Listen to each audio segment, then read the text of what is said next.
What's up, mixed genitalia? It's Thursday. I totally cannot say that as cool as Lily says it, so I'm just gonna give up. No mixed genitalia for me.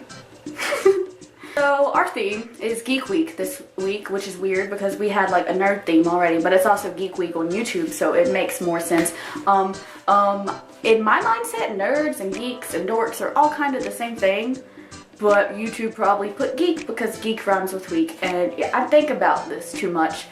It's weird because when you think about like what is a nerd and what is a geek and what is a dork, it's just like a weird question to like ask yourself, because I think that like everyone can be a geek or a nerd or be a dork, because I think it's just like being into things, and it doesn't necessarily have to be into things that like not people that people aren't always into. I think that like being a geek and being a nerd and a dork and anything like that, even though dork is actually the name for a whale's penis, just to let you know if you never knew that. I think that being a geek and a dork is just like being into things, and to a greater extent, being into things is like having a passion. So being a geek or nerd or dork is just to sincerely be really passionate about something.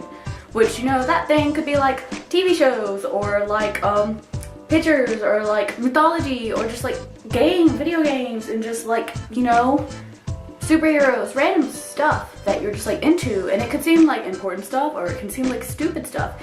It's all depends on people's point of view and what's going on and what they're into, because if something they're into is like way at this side of the spectrum, or yours at this side of the spectrum, and let's say your thing is comic books and their thing is like archaeology, well, they're seen as weird and serious, and then you're seen as weird and serious. They're seen as serious and you're just seen as weird and wrong, even though when you think about it, the behaviors that you guys would both had, like they'd freak out if they find some awesome bones. You'd freak out the next issue of like your favorite comic, and essentially it's the same thing, just like on different spectrums. And so everyone has like an inner geek and everyone has an inner nerd, and yeah, that is my video.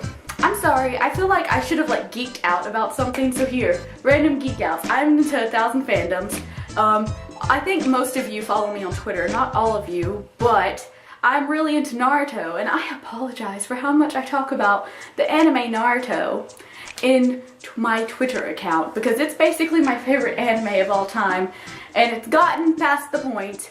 In December of this year, it will officially be my longest fandom, because my Harry Potter fandom, while it is still lasting, Harry Potter is technically over, so you can't still be technically into it. So I was into Harry Potter for 9 years. And in December, I will be into Naruto for 9 years as well. And right after that, Naruto's not going to end by December. I will be into it for, you know, longer than that. So it's my longest fandom, and I have a picture of Naruto right there on my wall. That's what I'm geekiest about. And that was my little talk about what it is to be a geek and a nerd, even though that wasn't really the point of this week. And yeah, I babbled a lot in this video. This was a fast talking video from Keisha to you guys and girls and everyone alike. I don't care what you are, as long as you're watching. Thank you, you're awesome. And yeah, bye-bye.